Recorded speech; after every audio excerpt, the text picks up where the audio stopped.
And hello, lovely people. We are warmly greeting you to our 90th conversation in these lovely warm days of late June. And I'm with my warmest friend, Sacred Blue Heron Woman, which I appreciate and love very dearly. And we have a special show today where we're going to talk about the Tree of Life. The Tree of Life is today's topic. And without any further ado, may I introduce to you Sacred Blue Heron Woman? How are you? I am fabulously hot. That's what that's a thematic right now. Yeah. So we're going to start with words from the old ones again. Ishmukane and Okay. Ishbiapok. And they're talking to us. The last 2 weeks we've spent talking about conscious, loving, co-commitment, Ayni, co-creativity. So tonight they want to talk about the opposite pole, which we humans live in, or the shadow side, which we humans, most of us live in. So, which Wow. Okay. is unconscious loving. More than Wow. we're all operating out of unconscious loving. So necessary and such a lovely thing, or such a um, that's the way to. I mean, giving love is also pointing out the shadow. And I love that. Right. So they say because of the unconscious loving we live, this is why relationships are such a struggle for us humans. Unconscious loving turns relationships into entanglements and meshments, which bring out and actually require the destructive habits of each participant. They bring out the destructive habits and they require the destructive habits. Unconscious loving saps creativity and energy. And your human psychologists call this codependence, and you humans seem to relate this only to alcoholics or drug addicts, but we're going to say 100% of you live in unconscious loving more often than not. Mm-hmm. So codependence or unconscious loving is an agreement between people to stay locked in unconscious patterns. According to your Webster's dictionary, dependent means hanging down or determined by something else or relying on something outside of yourself for support and to be subordinate. So codependence or unconscious loving occurs when your behavior is determined by someone else's, when others rely on you to maintain their destructive behaviors and addictions, and when you're subordinate to others. And now hanging down is interesting since it seems that depression accompanies codependence or unconscious loving. Mm-hmm. Relationships, conscious loving relationships, Ayni, can exist only between equals. Inequality is the hallmark of unconscious loving. I want you to remember that. Inequality is the hallmark of unconscious loving or codependence. Wow. So we spoke the word entanglement. So your dictionary defines entanglement as a snare, as a complication, as a net from which escape is difficult. So, and also that two things are entangled when they are enfolded upon each other in such a way that the freedom of each is limited. And folded upon each other in such a way that the freedom of each is limited. This is what codependence or unconscious loving is. It's an unconscious conspiracy between two or more people to feel bad and limit each other's potential. It's an agreement that says if I agree not to grow, you won't grow either. Wow. Yeah, that's tough. Yeah. But that's what it is. I mean, you're just spot on. No matter what the deal, this type of loving never works. No one has ever been truly happy, awake, and alive in an entanglement, an unconscious loving relationship. Conscious loving relationships can truly exist only between two equal and whole persons. So if two people in a relationship have agreed to be less than whole, their problems are multiplied. So if you multiply half by half, you get a 1/4. This is how unconscious loving works. Two people or more come into relationship and limit each other's potential and end up with less than they had before. That's so amazing. Such a totally the wise ones speaking. Yeah. It was never a relationship. It was an entanglement, an enmeshment that began with a tiny moment of unconscious loving and mushroomed into something that brought lots of pain. When you're stuck in unconscious loving, you're addicted to control and approval. The drive for approval and to avoid disapproval dominates the relationship of you humans when you unconsciously love, and then you actually create the opposite of what you want. You foster unconscious loving when you agree to be partners in each other's dramas. When you humans can dissolve your need for approval and control programming, your natural, organic, spiritual essence can actually shine. This is a completely lovable and loving essence at the center of each of you humans that is well beyond your strivings to love and to be loved. And we know that most of you, the vast majority of you humans, equate sex with love, and that has nothing to do with it, as you will find out in the Tree of Knowledge tonight. Okay.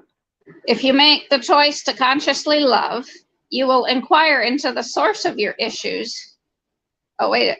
Whether it's a romantic relationship or any other type of relationship, all relationships start with a romance, even in your workplace. It starts with you might not be dating, but it's a romance where everything is bright and beautiful, right? The high of being close with someone.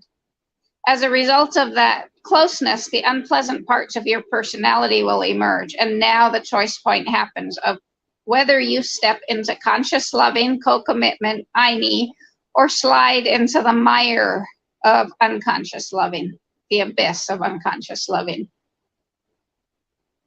If you make the choice to consciously love, to step into Ayni, you will inquire into the source of your issues that are arising and take full responsibility for them and tell the truth about the unloved parts of you that are emerging. With this liberated energy now from seeing the truth and communicating your patterns and feelings, you can expand into a new dimension of love and intimacy. And again, that doesn't necessarily include sex. Loving is so much deeper. Mm-hmm. Sliding into the mire of unconscious loving is when you withhold, withdraw, and project. Withholding is keeping the things inside of you that need to be expressed. You swallow your feelings, you want something and fail to ask, and you might have a guilty secret and don't confess it. Withdrawal is when you pull back from contact. You quit reaching out, you feel lonely, yet you turn down invitations to associate, and it might even go as far as to someone touches you and you turn away. Projection is when you attribute to another person something that is going on at an unconscious level inside of you. So every time you humans make a statement like he or she is narcissistic, we want you to be aware that you're actually projecting that part of yourself onto them. That's unconscious loving, that's projecting. When you move to make someone else wrong, you're projecting your own unconscious loving self on them. When you make the choice to love consciously, to step into Ayni, your relationships, when you make the choice to love unconsciously and be out of Ayni, your relationships sink into predictable patterns and traps. So some of your traps that we've seen you operate in is one, letting the people around you get away with unhealthy patterns of behavior. This is simply letting each other get away with less than they can be, with being less than they can, with not growing. There is no agreement between them that the relationship is a catalyst for growth. Number 2 is seeking your friends who will support you in your self-destruction and your staying out of growth. And number 3, addiction to conflict.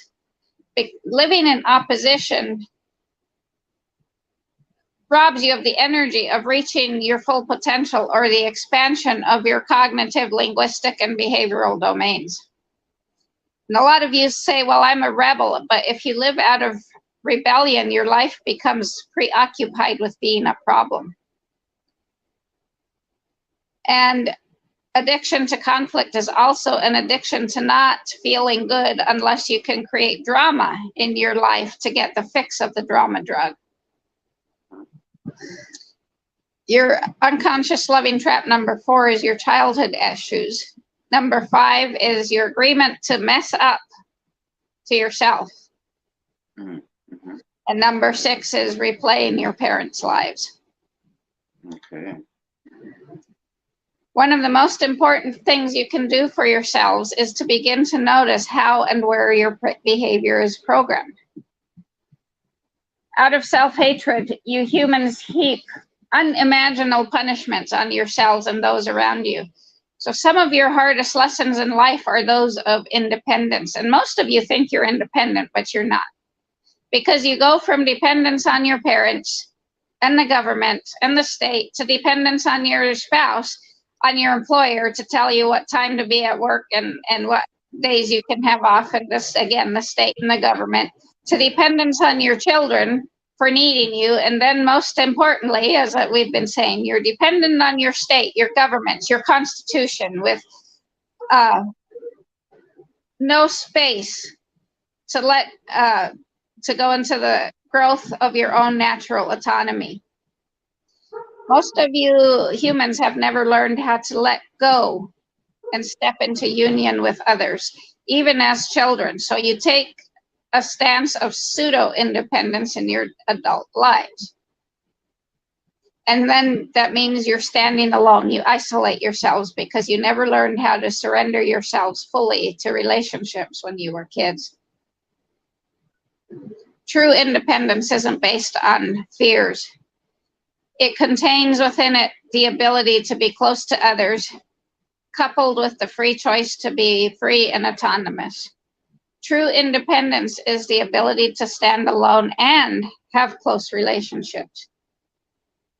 And most of you think that, to be spiritual, you have to withdraw to a cave or a monastery, and it's actually very easy to do that, to be independent, but that's not truly independent, because once again, that's a way of not having to have a close relationship. Wow. True independence requires that you be able to relate closely to others while maintaining your sense of yourself.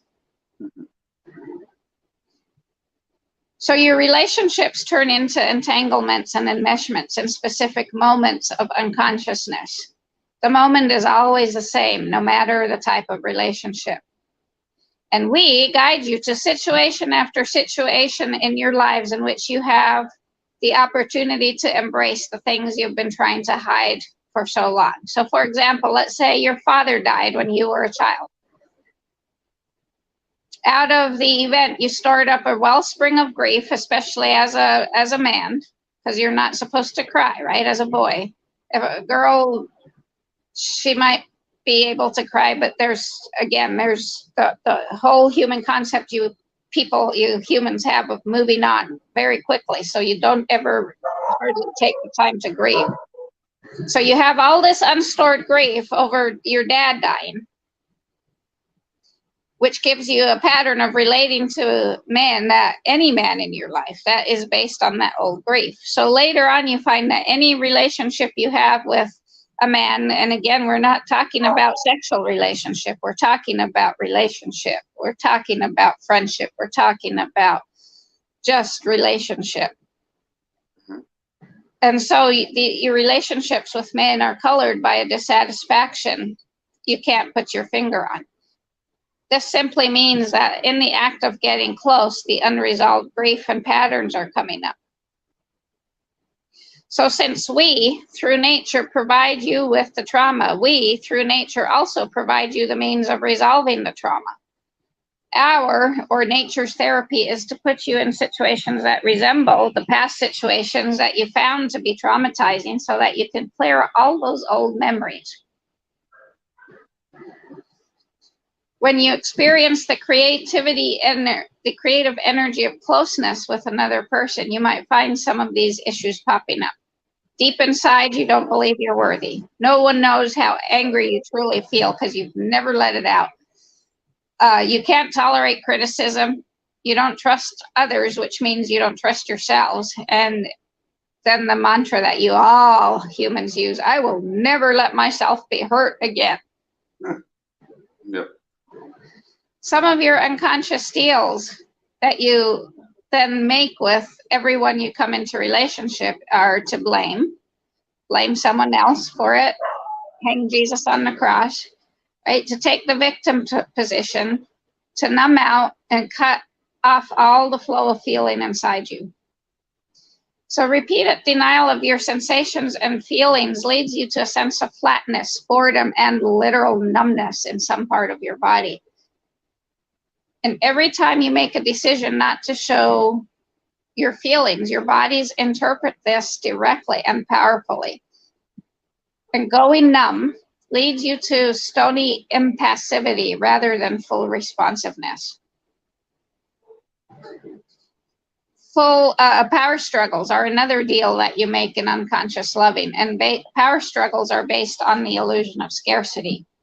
Non-verbally, a power struggle is like a rope pulling contest, and in the rope pulling contest, both bodies will end up looking and feeling more rigid with unexpressed impulses. And then illness and accidents are also another part of unconscious loving. You create those scenarios. Your subconscious creates those scenarios for you to stop you from stepping out of unconscious loving into Ayni.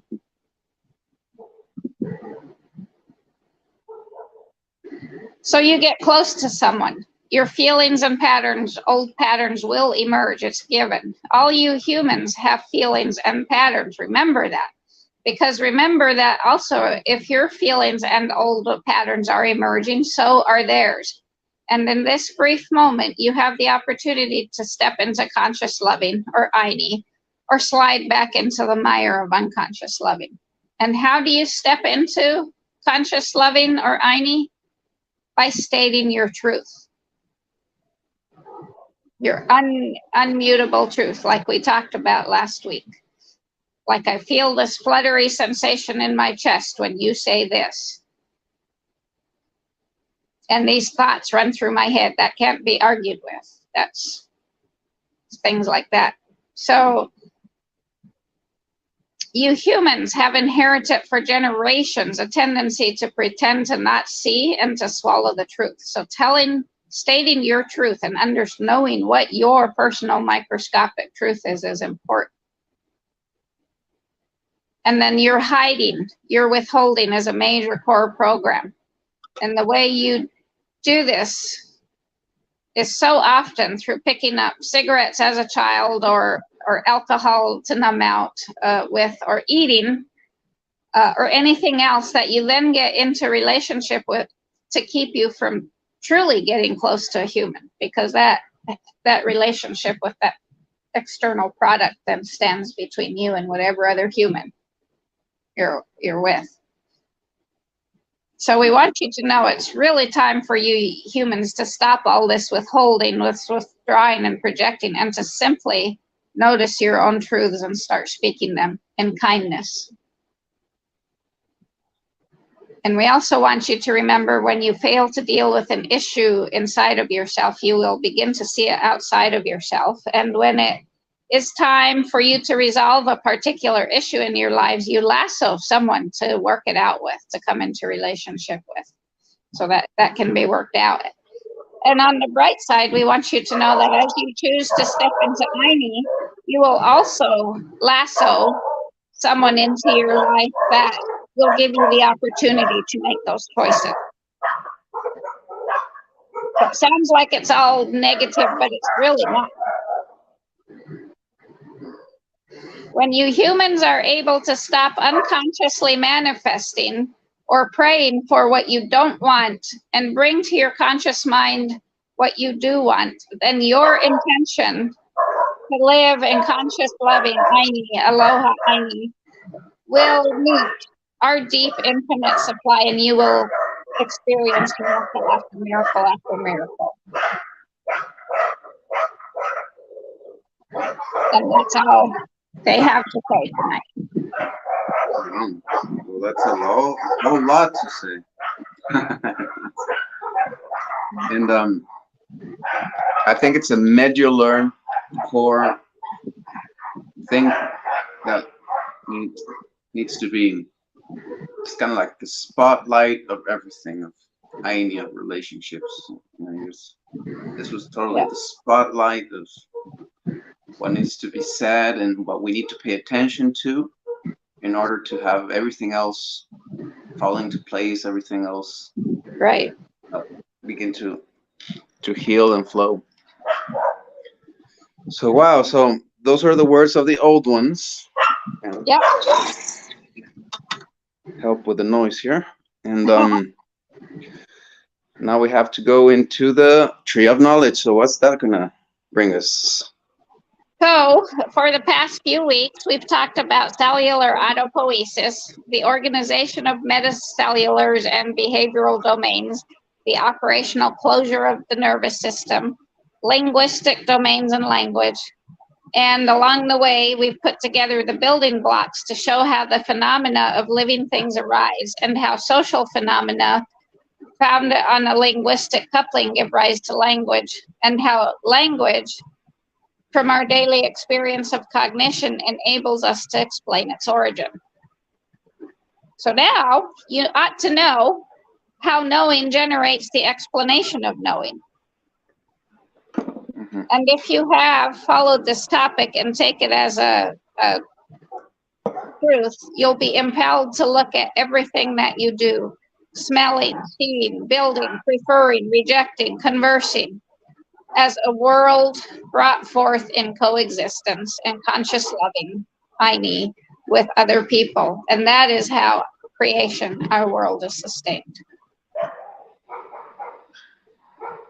The whole mechanism of generating ourselves as describers and observers tells us that our world, as the world we bring forth in coexistence or Ayni with others, will always have precisely a mixture of regularity and mutability, that combination of solidity and shifting sand that is so typical of human experience when we look up at it really close.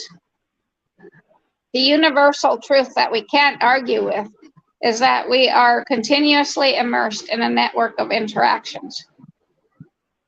So then effective action leads to another effective action.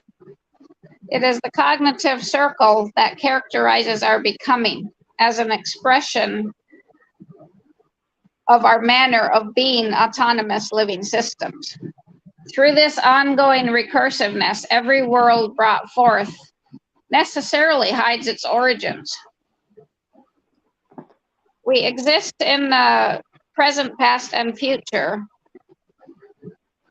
yet all that is here is the now. There you got a call. Can I hear you still, or did it? So you hear me? Yes, I can hear you. Wonderful. Okay. Keep going.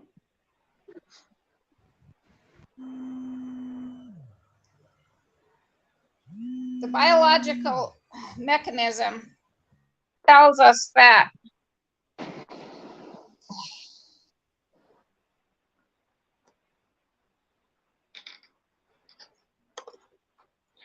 and she has an issue with her phone where she gets a call, it screws up the whole thing. We don't know why. So but she won't take long. We'll be back with this wonderful conversation, and I'm gonna take the opportunity to take care of some kitty issues. And here we go. Here she is. Here we go. Sorry, it kicked me out. Yeah, So, you're back. okay.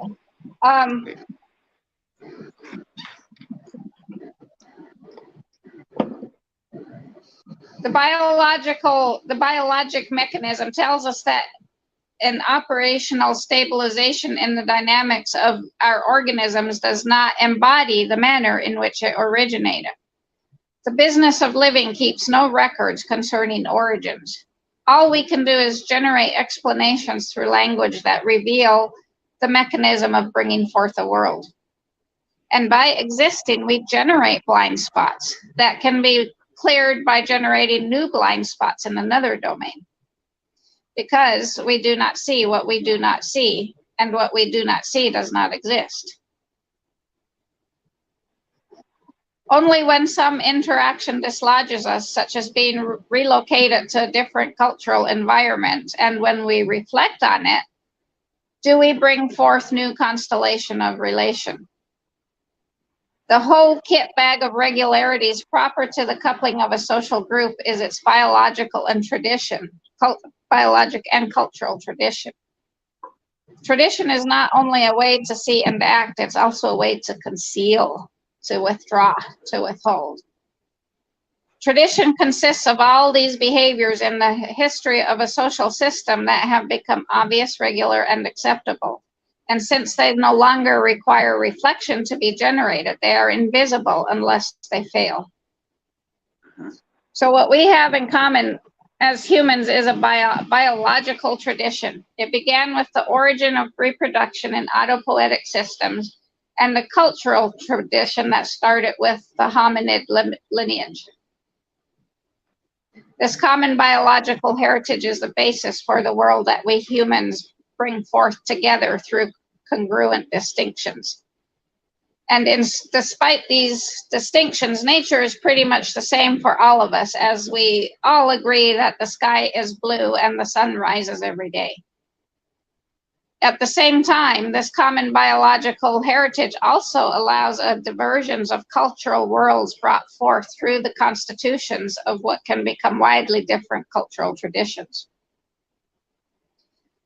So human cognition as effective action pertains to the biological domain, and yet it is always lived in a cultural tradition.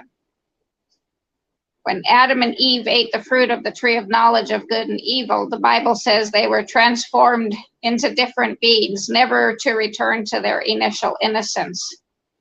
Before, their knowledge of the world was expressed in their nakedness. They went about with that nakedness. That's the innocence of mere knowing that. That doesn't mean they were naked. They might have been, who knows? Anyway, we're not arguing that tonight. We're just afterward, they knew that they were naked. So now they knew that they knew. Mm-hmm. We love these plays on words. They knew that they knew. On the journey of this branch, you have been invited to eat the fruit of that tree with the offering of scientific study of cognition as a biological phenomenon. If you have followed its line of reasoning and imbibed it to its consequences, you will realize that they are inescapable. The knowledge of knowledge compels. It compels us to adopt an attitude of permanent vigilance against the temptation of certainty. It compels us to recognize that certainty is not proof of truth. It compels us, most importantly, to realize that the world everyone sees is not the only world. It's simply a world we bring forth in unconscious loving. It compels us to see that the world will be different if only we choose to live, to step into conscious loving. Ayni, Aloha, Ayni. Right? It compels us because when we know, we can no longer deny to ourselves that we know, even though we try, or others. If we know truly and acknowledge to ourselves that the world is as it is the world we bring forth with others, every time we're in conflict with another human being, if we want to remain in existence with them, we cannot affirm our beliefs as absolute truths because that would totally negate the other person. As the old one says, old ones said, there are things that just cannot be argued with, and those lie beneath all the beliefs. If we want to coexist with other people, we must see that his certainty or her certainty, however undesirable it seems to us, is as legitimate and valid as our own. Because like our own, that certainty expresses his or her conservation of structural coupling in a domain of existence, however undesirable it may seem to us. So we'll take that, for instance, that this Bible Belt of America that is like a friend and I were just talking about this today in the relation of bringing marijuana legal, and it's kind of funny. I was like, we went through prohibition back in the 20s. It was alcohol. This time it's been marijuana So anyway, the southern states are held firmly in the grip of the Southern Baptist Convention. So for me, who doesn't practice religion, that is a person who is strongly Southern Baptist is kind of a challenge to be with. But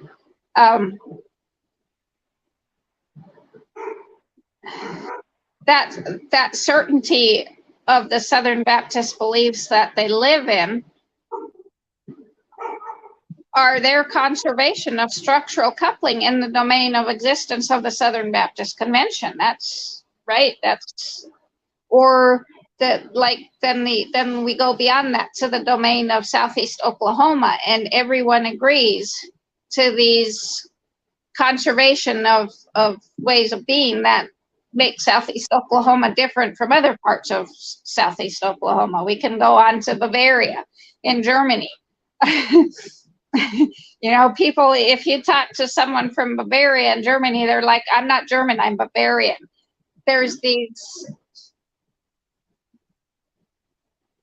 conservations of social coupling that we cling to. Mm-hmm. And we have to understand that that's just what that is. So the only possibility for coexistence for Ayni is to opt for a broader perspective, a domain of existence in which both parties fit into all parties fit into the bringing forth of our common world. A conflict is always a mutual negation. It can never be solved in the domain where it takes place if the disputants are certain about their beliefs. A conflict can go away only if we move to another domain where coexistence or Ayni takes place. What biology shows us is that the uniqueness of being human lies in the world we create with others, whether we like them or not. Biology also shows us that we expand through our cognitive domains. This arises through a novel experience brought forth through reasoning, through the encounter with a stranger, or more directly, through the expression of a biological interpersonal congruence that lets us see the other person and open up for him room for existence beside us, with us. And this act is called love. It has nothing to do with sex. It's love. It's opening up to allow others to be in our world, to be in close relationship in Ayni with others. This is the biologic foundation of social phenomena, because without love, without acceptance of others, there is no social process and no humanness. Mm-hmm. Anything that undermines the acceptance of others, from competency to the position of truth and onto ideological certainty, undermines the social process, because it undermines the biological process that generates it. Biologically, without love, without acceptance of others, there is no social phenomena. If we live together without acceptance, then we are living in indifference and negation under a pretense of love. So love, munai or aloha, is a biological dynamic with really deep roots. It's also an emotion, a molecule that defines in the organism a dynamic structural pattern, a stepping stone to interactions that may lead to the operational coherences of social life. Every emotion is a biological dynamic. It's also a molecule or peptide, which is deep-rooted and which defines structural patterns, stepping stones to interactions that can lead to different domains of operational coherences. To disregard the identity between cognition and action, and not to see that knowing is doing, and not to see that every human act takes place in languaging, and as such has ethical implications because it entails humanness, is to not see human beings as living entities. Whatever we do in every domain, whether concrete, which would be like walking, or abstract, which is philosophizing, or reflecting, involves us totally in the body, for it takes place through our structural dynamics and through our structural interactions. So everything we do is a structural dance in the choreography of coexistence of Ayni. The basic ontological feature of our human condition that is no longer assumption, it is scientific, as you have seen, is that we have only the world that we bring forth with others, and only love helps us bring it forth. The core of all our troubles today is our very ignorance of knowing. It is not knowledge that compels, it is the knowledge of knowledge that compels. It is not the knowledge that a bomb kills. It's what we want to do with the bomb that decides whether or not we use it. But ordinarily we ignore this type of knowledge, or deny it, or sidestep responsibility for our daily actions.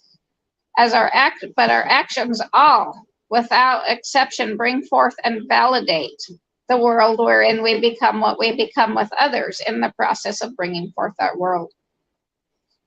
When we're blind to the transparency of our actions, we confuse the image we want to project with the being that we want to bring forth. So inquiry and reflection leads us to know our own knowledge, and it's up to each of us to make our own knowledge the pith and substance of our actions rather than other people's knowledge. So there's a story told off of an island somewhere with its inhabitants, and they all wanted off the island, but they didn't know how to swim or sail because they didn't need to. So from time to time, some islanders reinvented the arts of swimming and sailing, and they could leave the island and come back. And then from time to time, other islanders would come to them and say, I want to swim to another land. And the one who had reinvented them would say, well, for that, you have to learn how to swim. Are you ready to do that? And the one who was saying, I want to learn how to swim would say, yes, but I want to take with me my ton of cabbages. What cabbages? Well, the food I'll need on the other side. But what if there's food on the other side? Well, I don't know what you mean. I'm not sure. I have to bring my cabbages with me. But you can't swim with a ton of cabbages. It's too much weight. Well, then I can't learn how to swim. You call it weight. I call them my basic food. So what are your cabbages? That's a question I'm putting out to everyone. What are your cabbages that keep you from leaving your island? So what three domains do we live in? We all say we live in a 3D world, which some describe as past, present, and future. Others describe as height, depth, and width.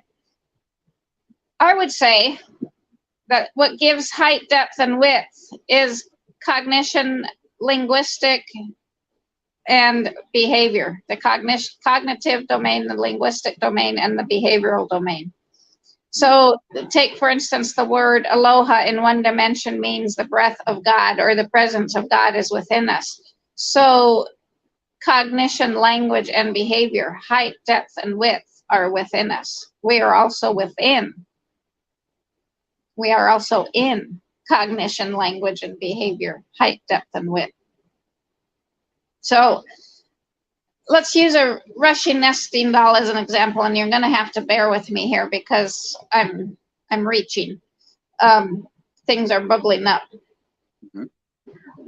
if we look at the innermost doll, we see the cognition, which would be mind, thought woman, Ishbiakok, Ayni. We have linguistic, the linguistic domain, which is sound, which would be the singing, love also, and then action, the way of bringing forth our world, which is the Tao. So we live in that 3 dimension, in that small initial, but what perturbations cause us to increase? So for our first 8 years, we're actively increasing because we're learning how to talk, we're learning how to be kids, we learn how to go to school, but how big is that how big is that nesting doll becoming? How many colors are we painting it in with? If we only go to if we only go to McDonald's every Friday, there's not many perturbations. We're not coloring it in much, right? There's so the more and this, so every increment, every doll, we get bigger. So say from 8 to 16, that we experience even more. There's many more perturbations. The pattern of the doll becomes more and more complex, but yet we simplify in it by letting ourselves, we let it be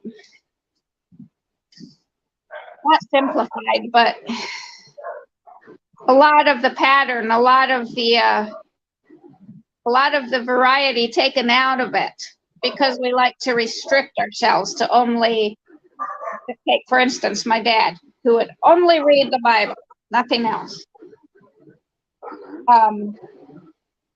Ranchers around here, only one type of cattle, and only cattle. Yes, sir. And only one, and even spiritual, all our spiritual gurus that tell us one lineage only. They keep us from having variety, many colors. It's like it's saying you need to paint everything in red. Yeah. And this is where it's still coming. I'm having a hard time, and not a hard time, but how am I expressing? This is where we get into the dimensions, and everyone is saying, oh, we're going to the 5th dimension. No, you're expanding into the 5th dimension and into another dimension. And how do you do that when the majority of us live in only one dimension, especially when we live in houses that are made exclusively of everything human, only human things, only human made things. There's nothing natural. We might have a plant in there. Okay, so that's one perturbation, when we maybe interact with the plant, but most of us don't consider it living, so we don't interact with it. We may have a house cat or a house dog that we interact with, but our house is continually closed up, especially in the summer, closed up so we can turn on the air conditioning and not interact with the outside world. So we only interact with a TV, or we leave our house then and we get in our vehicle and we're only interacting with our vehicle. We don't even interact with the environment while we're going to the vehicle. So there's very little perturbations. We spend so much of our lives in one dimension, and we think we're actually living a 3-dimensional life, and we're not. We're actually only living a 1-dimensional life. So how can you live in 5 dimensions? You say, well, I go here and I go there. Well, I mean, so there's 3 domains in each dimension. There's cognitive or spiritual, there's linguistic or energetic, vibrational, and then behavior, which is action, which is the Tao, the flow of bringing forth our world. So every dimension fits us into these 3 domains. And well, we can say church goes into all 3, going to church.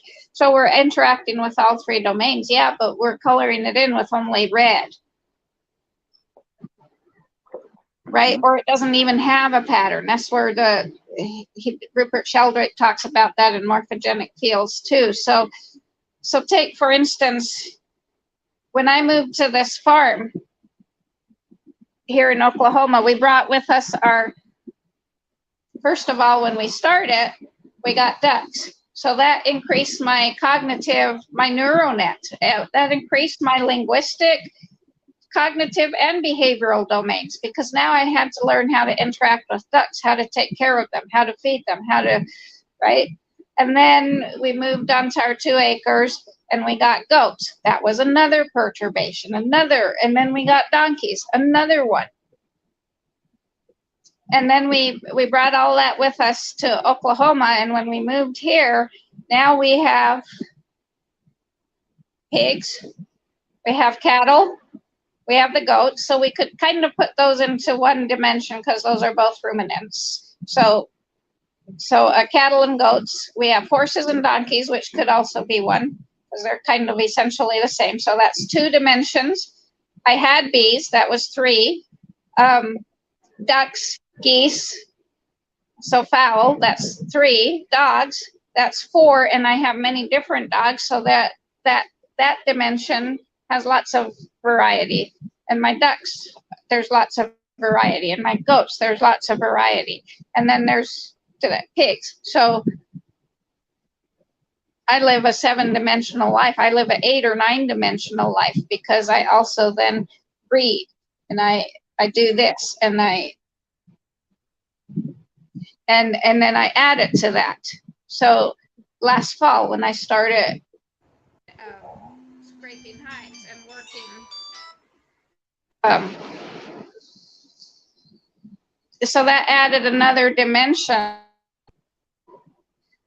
to expand my cognitive, my linguistic, my behavioral domains. Mhm. Right. Are you hearing me? Yeah, I'm hearing you. So we need to start considering how much we limit ourselves and realize that most of us, like I said, don't even live a 3-dimensional life, much less, and we're trying to go 5 dimensions when we're not even, and we think it's going somewhere. It's not, we don't realize it's just expanding. Mm-hmm. Can we call that reductionism? We're very reductionist. Fragmented and reductionist, yeah. And totally, I mean, that diversity, that's why I like the wildlands, and one of my greatest fascinations is to get a chance to interact with wild animal, which is not something that, especially if you're looking to interact with a mammal or something like that, it's not going to happen every day. Yeah. Like a raised mammal, that's an easy thing, but a wild mammal, that's something you don't see every day. Yeah. And or maybe a squirrel you do, but like a deer, or down in the Amazon seeing monkeys, or you don't see monkeys every day.